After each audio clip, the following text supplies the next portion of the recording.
नमस्कार, स्वागत है आपका एबीपी न्यूज में।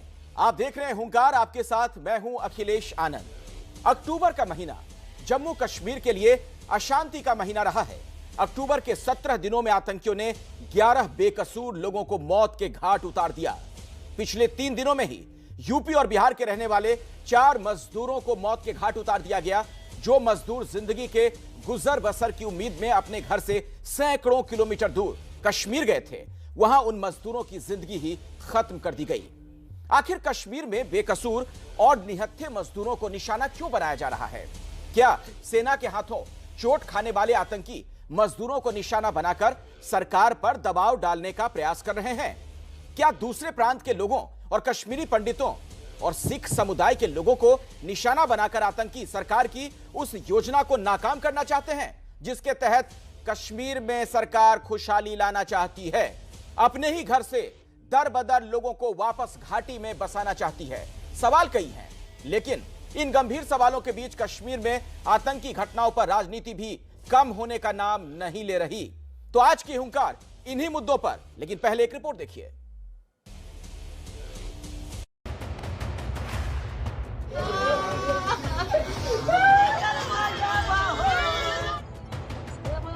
हम लोगों को बहुत दुखी। अब जो कुछ भी हम लोगों से संभव है उसके परिवार के लिए तो हम लोग करेंगे। चुन चुनकर आतंकवादियों का खात्मा करेंगे। आज वो पलायन करना शुरू कर दिए, तो कहां गया आपका बयानबाजी? इन्होंने कश्मीर को लेकर एक भ्रम का वातावरण बनाया। जम्मू कश्मीर में बेगुनाह मजदूरों की हत्या पर पूरा देश गुस्से में है।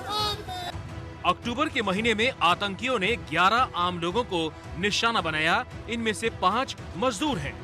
रविवार को भी कुलगाम में बिहार के अररिया जिले के रहने वाले 3 मजदूरों को निशाना बनाया गया।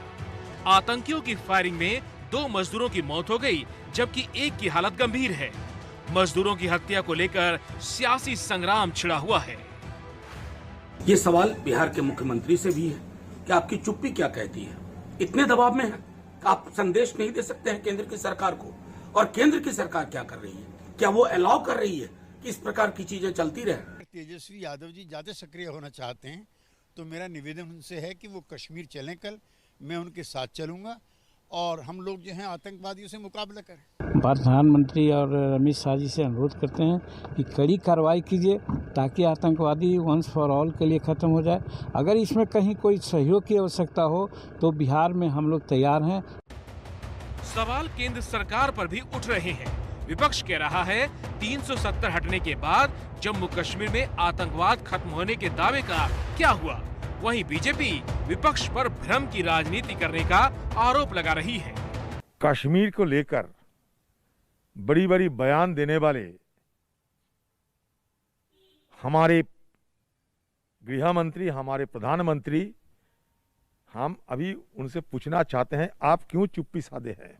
हमारे ये बड़ी चिंता की विषय है। देखिए, जम्मू कश्मीर की स्थिति बहुत ही चिंताजनक है, गंभीर है। सरकार को कितनी चिंता है मुझे मालूम नहीं, लेकिन देश को चिंता है। तो ये कब रुकेगा? सिर्फ पाकिस्तान को धमकी देकर ये नहीं रुकेगा। जब उनको एक विलियन के रूप में सीडब्ल्यूसी के मीटिंग में प्रस्तुत किया जा रहा था, तो क्या आदरणीय सोनिया गांधी जो अध्यक्षा है कांग्रेस पार्टी की, उस मीटिंग में वो मौजूद थी? राहुल गांधी उस मीटिंग में मौजूद थे? क्या ये प्रश्न उनके तरफ से उठा कि इस प्रकार से कारा साहब को नहीं कहना चाहिए पटेल जी के लिए? जम्मू कश्मीर में आतंकी घटनाओं में बढ़ोतरी के बीच गृह मंत्रालय ने सीआरपीएफ के महानिदेशक कुलदीप सिंह को राज्य के दौरे पर भेजा है। जम्मू कश्मीर में आईबी, एनआईए, सीआरपीएफ और सेना के बड़े अधिकारी भी जमा हो रहे हैं और हर एक खुफिया जानकारी की मॉनिटरिंग की जा रही है।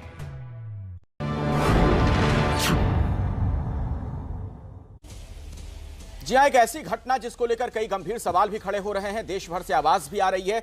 हमारे साथ इसी मुद्दे पर बातचीत करने के लिए कई खास मेहमान भी जुड़ेंगे, लेकिन उससे पहले उन लोगों के घर जरा चलते हैं जिनके अपनों की जान गई है। वो क्या कह रहे हैं, वो क्या सोच रहे हैं, ये समझना और जानना बहुत जरूरी है। मैं आपको लिए चलूंगा अररिया।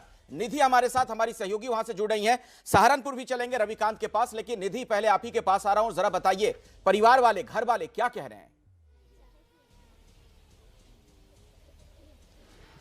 जी बिल्कुल, देखिए अखिलेश, मैं जिस परिवार के पास इस वक्त मौजूद हूँ, राजा नाम था इनके परिवार का के बेटे का, जो वहाँ पर लगभग 4 महीने पहले कमाने के लिए गए थे। 12,000 रुपये प्रति महीने कमाते थे, लेकिन जैसा कि परिवार बता रहा है यहाँ पर, ये सामने जो नज़र आ रही हैं ये उनकी बुआ हैं राजा की, जिनकी मृत्यु हो गई है, और ये उनकी दादी हैं। चूँकि उनके माँ और पिता जो है वो नहीं हैं, या यूँ कह लीजिए कि इन लोगों ने बच्चे को पाला, वो वहाँ पर कमाने चले गए थे। 4 महीने पहले गए, लेकिन 4 महीने का जो पैसा है, जो वेतन है, वो भी उनको वहाँ पर नहीं मिल पाया है। परिवार की स्थिति समझी जा सकती है। पीछे अगर घर का हिस्सा कैमरा पर्सन विशाल राय दिखा सके कि किस तरीके से मजदूरी करने के लिए 10 से 12,000 रुपये मजदूरी करने के लिए परिवार जो है बच्चे को कश्मीर और ख़ास तौर पर दूर दराज इलाकों में भेजता है। ये बुआ कुछ बात कर पाएंगी, क्या कहना चाह रही हैं इस वक्त? क्या कहना चाहते हैं, यही कहना चाहते हैं कि हमारा बच्चा का जो घटना हुआ, वो घटना का निर्णय हम लोग का कर दीजिए, यही बात कहने के लिए चाहते हैं। और क्या बोलेंगे। कितने लोग, कितने आपके घर के कितने बच्चे वहाँ कमाने गए थे और क्या कुछ हुआ, कुछ आप लोगों को जानकारी मिल पाई? हम लोग, हमारा घर से 3 लड़का गया, मेरा 2 भतीजा 1 लड़का, तो 2 ये लोग। वाकई में इनके दर्द की इंतहा सोचिए आप। इनके घर से लोग इतनी दूर कमाने के लिए गए थे रोजी रोटी की तलाश में। आप समझ सकते हैं किस तरीके से परिवार गमगीन होगा। सहारनपुर चलते हैं रविकांत के पास। रविकांत, आपके पास, आपके साथ जो लोग वहां पर मौजूद हैं, क्या कह रहे हैं, जरा बात कीजिए उनसे। देखिए सगीर अहमद के ये बेटे हैं और 4 बेटियां हमारे साथ हैं। क्या कुछ इस समय आप लोगों के मन में? इस टाइम तो बहुत बड़ा फील्ड हो रहा है, लोगों को नींद भी नहीं आ रही। बड़ा सदमा लगा, झटका इस चीज़ का बहुत ज़्यादा। सोने की कोशिश कर रहे, नींद भी नहीं आ रही बिल्कुल भी, वहीं ध्यान जा रहा बार बार। क्या कहना चाहिए? हम इस टाइम बहुत परेशान हैं। हमारे अब्बा मतलब घर का खर्चा सारा कुछ उनके सिर पे था, जिम्मेदार थे वो हमारे घर के। हमें फ़ोन पे पूछते थे कैसा घर का चल रहा, कैसे नहीं। लड़की की शादी करनी, हमने कर्जा लेके अपनी अम्मी के ऊपर भी लगाया था 6 महीने पहले। तो इनकी परेशानियां आप देखिए, सोचिए, इनके परिवार के लोग गरीब लोग हैं, कमाने खाने के लिए इतनी दूर गए थे, और इन बेगुनाहों पर, निहत्थों पर आतंकवादियों ने जिस तरीके की बेरहमी की है, कई गंभीर सवाल खड़े होते हैं और इसी पर हम अब चर्चा भी करेंगे, क्योंकि इन सवालों के जवाब मिले ये भी बहुत जरूरी है। मेरे साथ अभिज्ञान प्रकाश जुड़ चुके हैं नेशनल अफेयर्स एक्सपर्ट के तौर पर। मेजर जनरल रिटायर्ड के सिन्हा साहब हैं, डिफेंस एक्सपर्ट, उनके पास भी आपको लिए चलेंगे। गुरदीप सप्पल साहब हैं, कांग्रेस के प्रवक्ता हैं, नेता हैं। राजीव रंजन राष्ट्रीय सचिव हैं जेडीयू के, उनका भी हम रुख करेंगे। इमरान नबी डार प्रवक्ता हैं नेशनल कॉन्फ्रेंस के, उनके पास भी आपको लिए चलेंगे। और अहमद अयाज साहब हैं राजनीतिक विश्लेषक, उनका भी हम रुख करेंगे। सबसे पहले के सिन्हा साहब, आप ही के पास में आऊंगा और जरा अपने अनुभव के आधार पर यह बताइए कि यह घटना क्या कहती है, इसका हम क्या मतलब निकालें, जिस तरीके से बेगुनाहों, निहत्थों पर आतंकवादियों ने हमला करना शुरू कर दिया है।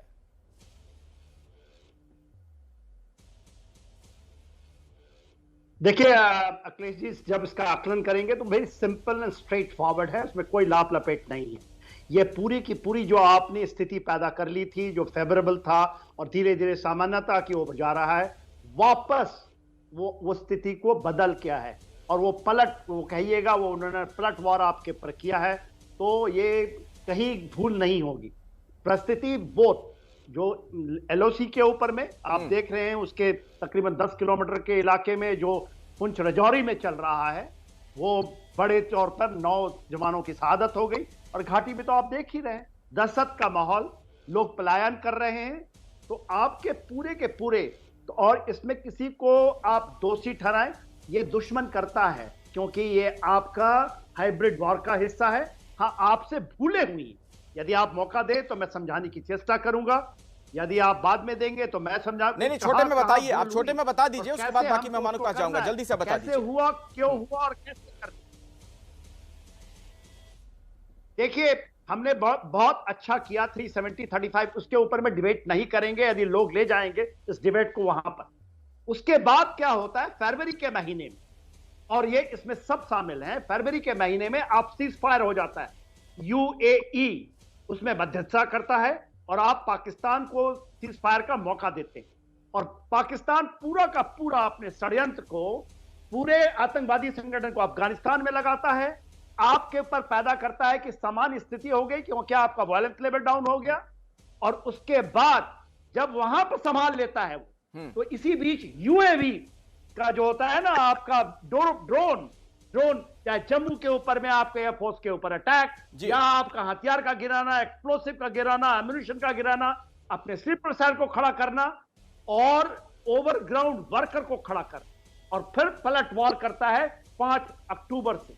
आप वहां पर नॉर्मलसी है, आप पलायन, वहां पर आप सब लोग जा रहे हैं, फिल्में बनना शुरू हो गई, मजदूर जाना शुरू हो गए, और आपको ऐसा लगा कि शायद हम आ गए उस परिस्थिति में। तो ये दुश्मन करेगा। अभी लोग कहेंगे ये राजनीति नहीं है, ये हाइब्रिड वॉर का फेजेस है। अब आप कैसे इसको लड़ेंगे? 6 से 7 लेकिन कैसे लड़ेंगे, और इस लड़ाई को जीतने के लिए बहुत जरूरी है कि हम एकजुट रहें, देश से एक तरह की आवाज आए। लेकिन गुरदीप सप्पल साहब, सवाल ये, आप लोग सरकार को क्यों कटघरे में खड़ा कर रहे हैं? जो कांग्रेस के बयानात हैं, आप लोग सीधे तौर पर प्रधानमंत्री मोदी और गृह मंत्री अमित शाह को कटघरे में खड़ा कर रहे हैं, बता रहे हैं कि दोनों की कमजोरी की वजह से यह सब हुआ है। क्यों?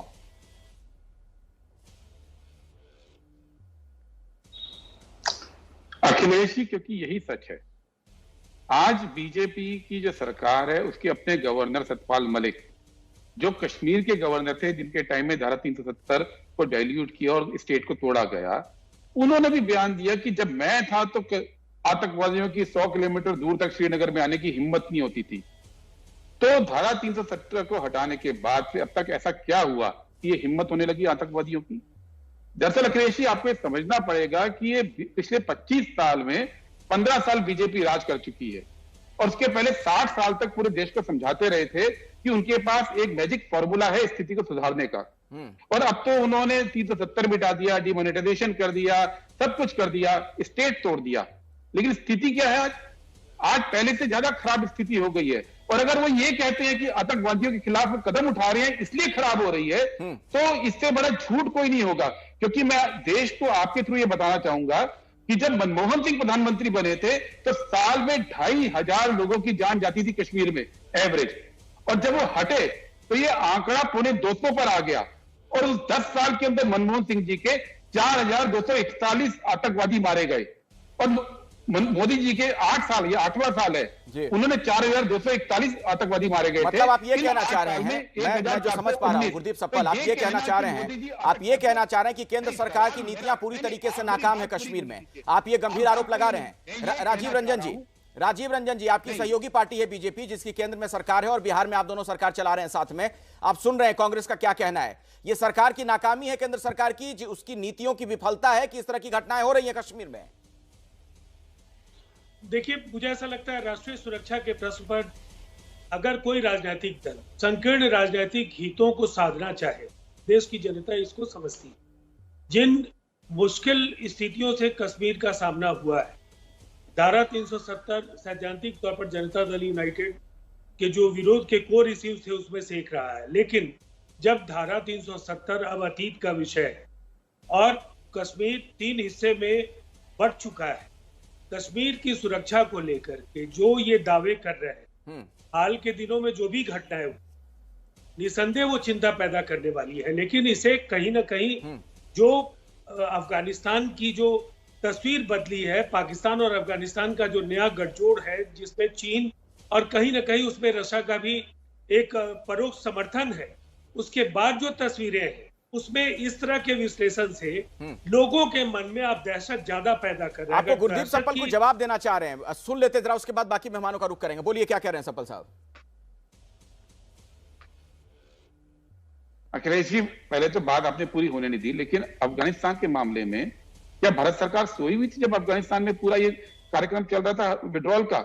ट्रायोका जो बना, ट्रायोका प्लस बना, जिसमें चीन था, जिसमें रशिया था, जिसमें पाकिस्तान था, उसमें भारत को इन्वॉल्व तक नहीं किया गया। गुरजीत जी, जब रशिया भारत को इन्वॉल्व करना चाह रहा था बातचीत में, तो पाकिस्तान के विरोध में अमेरिका साथ आ गया उनके।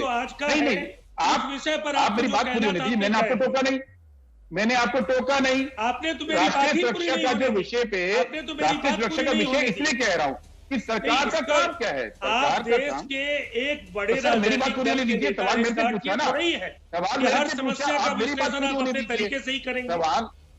राष्ट्रीय महत्व के प्रश्नों पर देश की राय एक जैसी होनी चाहिए। अगर इससे लेकर कोई भी राजनीतिक दल बात करता है नहीं, सफल साहब देखिए वो एक बड़ी बात कह रहे हैं, सुनिए मेरी बात सुनिए, सफल साहब मेरी बात सुनिए। जो बात कह रहे हैं राजीव रंजन, वो कह रहे हैं कि राष्ट्रीय सुरक्षा के मसलों पर जहां देश का हित हो वहां पर एक आवाज आनी चाहिए पूरे देश से, और आप तो प्रमुख विपक्षी दल हैं, आपकी जवाबदेही जिम्मेदारी बढ़ जाती है। बिल्कुल एक आवाज आएगी, बिल्कुल एक आवाज आती थी, हमेशा आती थी। विपक्ष के खिलाफ जाके बोलना प्रधानमंत्री मोदी जी ने शुरू किया अमेरिका में विदेश नीति पे। इसके आप पहले बदला थोड़ी ले रहे हैं किसी ने खिलाफ नहीं तो बोला क्या था। बदला ले रहे हैं आप, ये कहना चाह रहे हैं? लेकिन ये जो सवाल है ये राष्ट्रीय सुरक्षा का सवाल है जी, नहीं ये राष्ट्रीय सुरक्षा का सवाल है। इसलिए एक आवाज में पूछना चाहिए कि अफगानिस्तान के अंदर भारत की सरकार मौन क्यों बैठी रही, क्यों नहीं वो प्रक्रिया का हिस्सा बन पाई, जिस प्रक्रिया के चलते बाकी देश उसमें जुड़े रहे। ठीक है, मैं इस पर आगे चर्चा को बढ़ाऊं उससे पहले, ठीक है सफल साहब आगे इस पर हम बात करेंगे, आप जिस तरफ जा रहे हैं, लेकिन उससे पहले इमरान नबी डार को भी मैं बहस में लाना चाहूंगा। ठीक है, आपकी बात हो गई सफल जी। नेशनल कॉन्फ्रेंस के नेता हमारे साथ हैं, प्रवक्ता इमरान नबी डार। इमरान नबी डार जी, क्यों ना ये माना जाए जिस तरीके से आतंकवादियों का फन कुचला गया जम्मू कश्मीर में, जिस तरह से उनके खिलाफ कठोर कार्रवाई की गई, ये उनकी बौखलाहट है, छटपटाहट है कि जो अब निहत्थे हैं, बेगुनाह हैं, जिनके हाथ में बंदूक भी नहीं, उन्हें निशाने पर लिया जा रहा है। देखिए, सबसे पहले जो फैमिलीज जिन्होंने अपने घर वालों को खोया है इन दिस ब्रूटल और बारबेरिक तरीके से जिनको मारा गया, मैं उनकी फैमिलीज को कंडोलेंस पेश करता हूं और उनके दुख के साथ हूं, क्योंकि ये जिस दुख से वो इस टाइम पे गुजर रहे थे, जो आपने विजुअल स्टार्ट में दिखाए, मान लीजिए कि मुझे रोना आ रहा था। जो बात वो कर रहे थे, मजबूर है, ऐसी हरकत उनके साथ हुई, तो मैं उम्मीद दुआ करता हूँ अल्लाह से कि वो मजबूत रहे और वो इस सदमे से जल्द बाहर निकले और उनको अल्लाह ताला जो है ताकत दे इस सदमे को बर्दाश्त करने की। दूसरी ये बात है जो आप बोल रहे हैं, मैं इस पे कुछ एक आपके और आपके पैनलिस्ट का ध्यान लेना चाहता हूँ। जिस कल के किलिंग्स की अगर हम बात करेंगे, ये एक ऐसा एरिया है, ये कुलगाम में पड़ता है, लारम गंजीपुरा इस एरिया का नाम है, और ये बहुत मशहूर एरिया है। मशहूर इसलिए है, एक मिनी बिहार कहा जाता है इसको। क्यों कहा जाता है? क्योंकि पिछले 30 साल से अगर आप वहां जाएंगे, मतलब मान लीजिए वहां हजारों में जो वर्कर्स हैं, लेबरर्स हैं, जो यूपी से आते हैं, जो बिहार से आते हैं, उन्होंने मान लीजिए अपना इसको घर बनाया और वहां पर इतने अच्छे रिलेशंस हैं लोकल्स के साथ। ये मैं भी वहां रहता हूं और मुझे मतलब मुझे ये पता है कि ये जो फैमिली का हिस्सा बन गए थे लोकल्स के साथ, बहुत सारा, क्योंकि बहुत साल इनने दिए वहां पर। मतलब हम सारे शौक में है कि इस एरिया में जहां पर पिछले 30 सालों में इतनी मिलिटेंसी रही, इतनी तेज की मिलिटेंसी रही, और मैं आपको वसूख से बता दूं, वहां एक ऐसा इंसिडेंट नहीं हुआ जहां पर ये मजबूर हुए कहीं माइग्रेशन करने के लिए। आज अफसोस से कहना पड़ रहा है कि जो सुबह से विजुअल्स दिखने को मिल रहे हैं कि वहां से भी लोग निकल रहे हैं, तो ये इसकी जिम्मेदारी भी किसी की तो होनी चाहिए। 2014 से लेकर अभी तक नहीं तो किसकी होनी चाहिए? आप क्या कहना चाह रहे हैं? खुलकर बोलिए ना। क्या आप ये कहना चाह रहे हैं कि 370 के बाद जो हालात वहां पर बदले हैं, ये वजह है, ये बोलना चाह रहे हैं? क्या आप खुल के बोलिए जो कहना चाह रहे हैं आप। देखिए, आप मेरी बात सुनिए ना, मैं आपको वही बोल रहा हूँ। 370 तो पहले हमने तो उसको चैलेंज किया हुआ है, क्योंकि वो इलीगली इन्होंने हमसे स्नैच किया, वो अनकॉन्स्टिट्यूशनल तरीके में स्नैच किया गया, लोगों की राय के। सर एक मिनट सुन लीजिए, एक मिनट सुन लीजिए इमरान नबी डार साहब, ये जो आप कह रहे हैं ना, ये संविधान से, ये देश संविधान से चलता है और संसद से पारित हुई सारी चीजें, तो कम से कम नहीं सुनिए मेरी बात, आपकी शब्द पर मुझे आपत्ति है।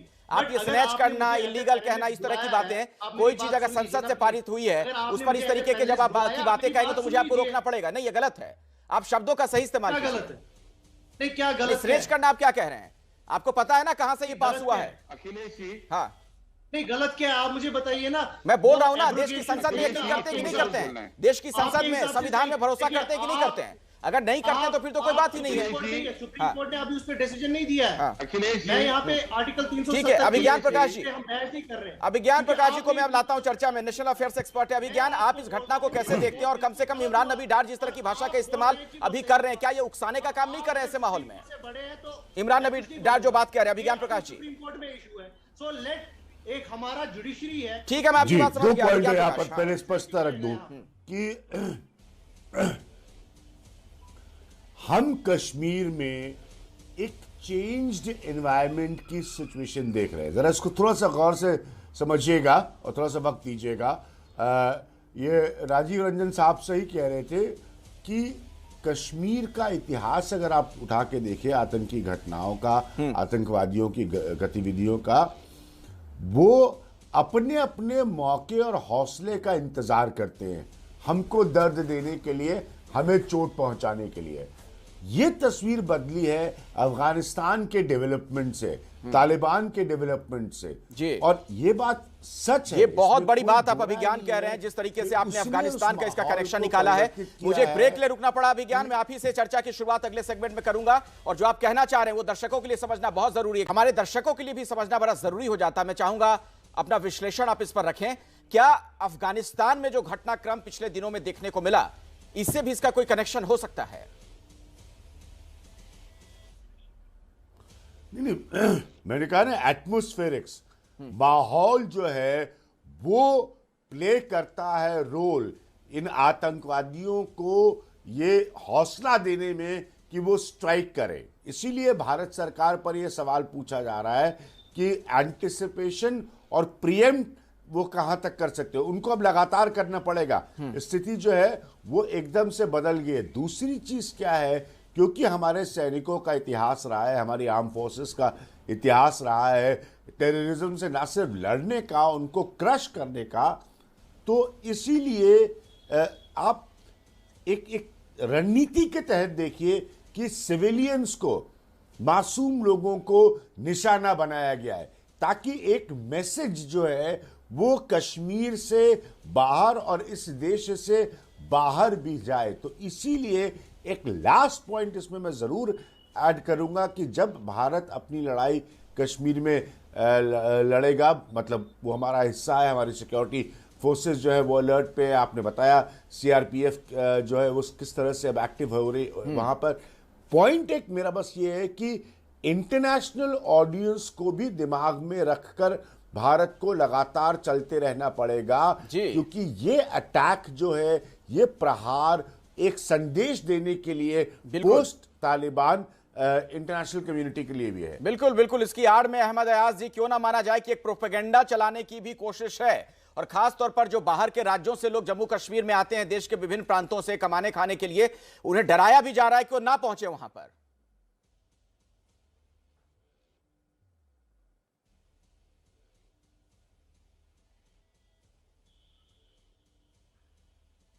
अहमद अयाज साहब, शायद आपने म्यूट किया हुआ है खुद को, अगर आप अनम्यूट करें तो हम आपको सुन पाएंगे। जी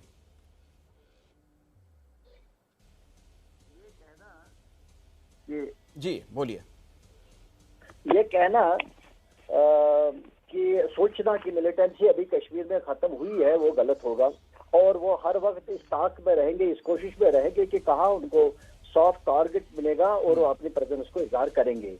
अब जो डेवलपमेंट्स दाएं बाएं हो रही है, जैसे तालिबान का अफगानिस्तान में, या जैसे चाइना की बात आ रही है सामने, ये सारी चीजें जो है ये कंट्रीब्यूटरी जरूर रहेंगे मिलिटेंसी के मूवमेंट्स पर। और चूंकि ये जो लेबरर्स, ये जो वर्कर्स बाहर के थे, ये बेचारे बहुत ही कंफर्टेबली कश्मीर में काम करते थे, और कश्मीरी भी उनको प्रेफर करते थे उनके मेहनत की वजह से और उनके वर्क कल्चर की वजह से, और वो बहुत उनके साथ मिलजुल के रहते थे।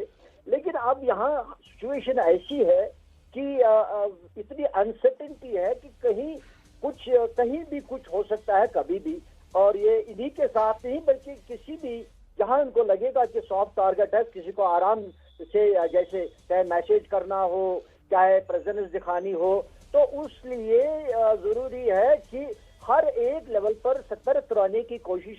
नहीं, हर एक लेवल पर सतर्क रहने की आवश्यकता, बिल्कुल सही कह रहे हैं के Sinha ji, major general retired के सिन्हा जी को अब मैं बहस में लाना चाहूंगा।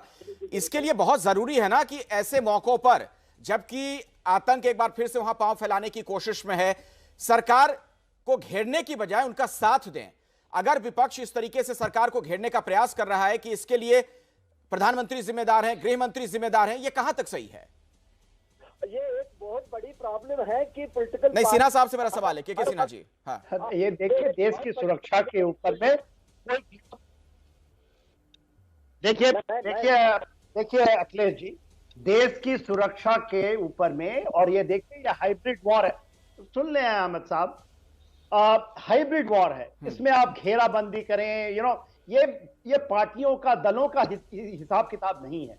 देखिए, आप यदि इस चीज को जो अभिज्ञान बोल रहे थे, उसके अंदर में जो आपका रीजन के ऊपर में जो पाकिस्तान अफगानिस्तान रीजन से जो स्पिल ओवर है, वो उसका सही दस्तक है आपके पास, वो फिर से वो सर खड़ा करना चाहते हैं। यदि आप इनपुट की बात, मैं आप 4-5 इनपुट बताता हूं। इंटेलिजेंस इनपुट है, मेरा इनपुट नहीं है, या पब्लिक डोमेन में 300 आतंकवादी फिर लॉन्च पैड पे आए। पीओके में अफगानिस्तान से लौटे हुए जितने भी आतंकवादी थे उनका वेलकम हुआ, ये इनपुट्स है। 6 टेररिस्ट ग्रुप इन्फिल्ट्रेट करके इन जगहों में घूम रहे हैं। वेपन एंड एम्युनिशन ड्रोन से गिराया जा रहा है। नहीं, लेकिन फिर क्यों हो रहा है? नहीं, एक सवाल तो फिर ये भी होगा ना के सिन्हा जी, ये सब क्यों हो पा रहा है? मैं आपको हार्ड फैक्ट बता। हाँ, सिंपल है। देखिए, आप क्या सोचते हैं, ये हाइब्रिड वॉर में दुश्मन आपको छोड़ेगा? आप पाकिस्तान को यदि दुश्मन नहीं मानते हैं, या आप सोचते हैं कि वो नहीं आपके साथ दोस्ती हो जाएगी, यह आपकी भूल है। चाइना आपका दुश्मन से दोस्त बन जाएगा, यह आपकी भूल है। और ये कोई भी सरकार रहे, और सरकारों को घेरिएगा, आप मदद नहीं करेंगे। जो भी सरकार सत्ता में है, उनके हाथ मजबूत करने का जरूरत है। जवाब दीजिए गुरदीप सप्पल जी, हाथ मजबूत करने की बजाय सवाल खड़े करना, इसका क्या मतलब है? गुरदीप सप्पल, जवाब दीजिए।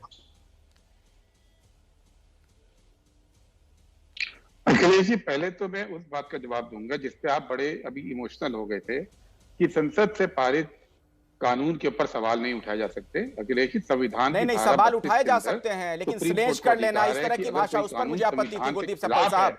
अगर कांग्रेस की भी यही भाषा है तो आप बोल दीजिए। अगर आप भी यही बोलना चाहते हैं कि स्नेच किया गया, आप भी बोलना चाहते हैं तो बोलिए आप, मुझे कोई दिक्कत नहीं है। नहीं, अखिलेश जी, आप टोकिएगा नहीं टोकूंगा, गलत बोलिएगा तो टोकूंगा। गुरदीप सप्पल साहब, 370 को लेकर जो जिस तरह की भाषा का उन्होंने इस्तेमाल किया, जो कानून संसद से पास होता है, संविधान संशोधन लोकसभा से, राज्यसभा से, उसको स्नेचिंग जैसे शब्दों का इस्तेमाल वो कर रहे हैं। आप भी अगर उससे इत्तेफाक रखते हैं तो हाँ बोलिए कि कांग्रेस का भी ये स्टैंड है। आप खुलकर बोल दीजिए ना गुरदीप जी कि हाँ कांग्रेस का ये स्टैंड है, मैं स्वीकार कर लूंगा। मैं आपकी भाषा पे बोल रहा हूं, मैं उनकी नहीं, मैं आपकी भाषा पे बोल रहा हूं कि संसद से जो पारित होता है, सुप्रीम कोर्ट ये तय कर सकता है कि वो संवैधानिक है या नहीं है। ये आपके दर्शकों के लिए बता रहा था। बिल्कुल आप सही बता रहे हैं, मैं भी सुन रहा हूं, मैं भी समझता हूं। मेरी आपत्ति गुरदीप जी स्नैचिंग शब्द पर थी। इस तरह के शब्दों का इस्तेमाल करने का क्या मतलब है? अगर आप इत्तेफाक रखते हैं तो ठीक है, मुझे कोई दिक्कत नहीं है। वो उसको अलग रखिए। आप नहीं, आपके दर्शकों को ये समझ में नहीं आया। आपने ये बोला कि संसद से पारित संविधान कानून असंवैधानिक नहीं हो सकता, इस पे मैंने बोला। दूसरी बात, हम लोकतंत्र में हैं। बीजेपी की सरकार 2014 में आई, उसके पहले कश्मीर में हालात काफी कंट्रोल हो गए थे। जैसे मैंने बताया, 2400 किलिंग्स पर ईयर से 125 से 250 पर ईयर पे आ गए थे। 12, 13, 14 के दौर में पूरे देश के लोग सैलानी वहां जाने लग गए थे। सबके फेसबुक उठा लीजिए, भरे पड़े हैं। अमन शांति का माहौल वापस आ गया था।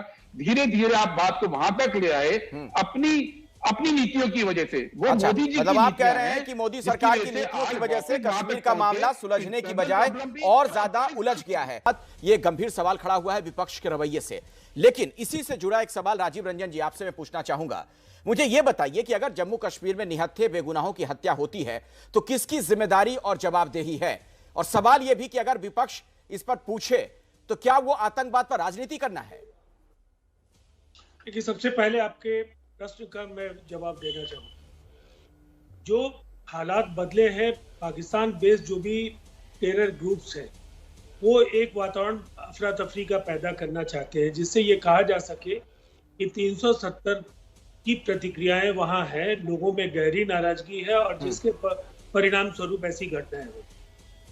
भारत सरकार को भी ये पता है कि ऐसी स्थितियां बनाने की कोशिश की जाए। 28 एजेंसीज का वहां मल्टी एजेंसी सेंटर बनाया गया। इंटर स्टेट टेरर प्लान है, जिसमें केवल कश्मीर नहीं बाकी राज्यों के साथ भी आईबी और रॉ इंफॉर्मेशन शेयर कर रहे हैं। ये सारी सूचनाएं मैं देने के लिए अधिकृत नहीं हूँ। ये जो प्रामाणिक जो जानकारियां हम लोगों के पास समाचार माध्यमों के आधार पर आती है, वो पता नहीं कांग्रेस को क्यों नहीं मिलती है। जी, मुझे ऐसा लगता है एक मुकम्मल तैयारी है और इसीलिए जो पूरे देश नहीं, लेकिन मुकम्मल तैयारी के बावजूद भी अगर इस तरह की घटना घट जाती है, अभिज्ञान आखिरी कमेंट्स आपसे चाहूंगा, तो क्या इस पर सवाल नहीं पूछे जाने चाहिए? और अगर विपक्ष सवाल पूछ दे तो क्या यह आतंकवाद पर राजनीति करना है? देखिए, बिल्कुल सवाल पूछे जाने चाहिए, इसमें कोई डिबेट हो ही नहीं सकती। जो भी सरकार है उससे सवाल पूछे जाने चाहिए। इसीलिए मैं वापस पॉइंट आउट कर रहा हूं कि एक बदला हुआ माहौल है, एक बदली हुई परिस्थिति है अफगानिस्तान की वजह से, तो आपको परिस्थितियों को या इस तरह के अटैक्स को प्रीएम्प्ट करके रोकना होगा। ये अब चूंकि वक्त नहीं अभिज्ञान, तो आप ही की बात को आगे बढ़ाते हुए आखिरी कमेंट के सिन्हा साहब आपसे, लेकिन अगर विपक्ष ऐसे मौकों पर सवाल ही पूछता रहेगा, सरकार को ही घेरता रहेगा, तो जो देश के दुश्मन है उनके प्रोपेगेंडा में कहीं वो सहयोग तो नहीं कर देगा, चाहे अनचाहे, जाने अनजाने? देखिए अखिलेश जी सवाल जरूर पूछें, मैं भी पूछ रहा हूं सवाल, मगर उनके हाथ को मजबूत करें, एक पेज में रहें। ये सुरक्षा का मामला है, देश का मामला है जी। सवाल जरूर पूछें, मगर ये नहीं कि आप उनके हाथ खींचें। बिल्कुल, हाथ ना खींचें, सरकार का साथ दे, ये बहुत जरूरी है। समय नहीं है। आप तमाम मेहमानों का इस चर्चा में शिरकत करने के लिए बहुत बहुत धन्यवाद, बहुत बहुत शुक्रिया।